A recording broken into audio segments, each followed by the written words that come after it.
మనం ప్రస్తుతం శ్రావణ మాసంలో ఉన్నాం. మనకి ఎక్కువ ప్రోటీన్ వేస్ట్ అండ్ ఇమ్యూనిటీ పెంచేటువంటి ఆహారం కావాలి.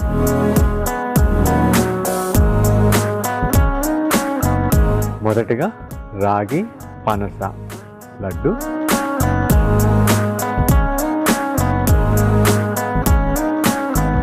అండకొర్ర పనస గింజల కొబ్బరి అన్నం, ఈ రెండింటిని మనం ఈ ఎపిసోడ్లో చూడబోతున్నాం.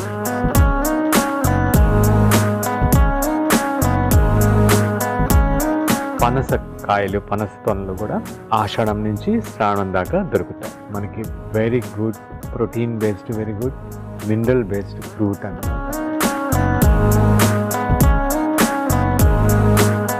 వ్రింకిల్స్, ముడతలు పట్టిన స్కిన్కి వాళ్ళు ఈ టైంలో పనసగింజలు 1 month 2 months తింటే వాళ్ళ స్కిన్ చాలా బాగా తయారవుతుంది అన్నమాట. అమృతం శ్రావణ మాసం స్పెషల్ ఈ శుక్రవారం ఉదయం 8 గంటలకు, మధ్యాహ్నం 12:30 రాత్రి 8 గంటలకు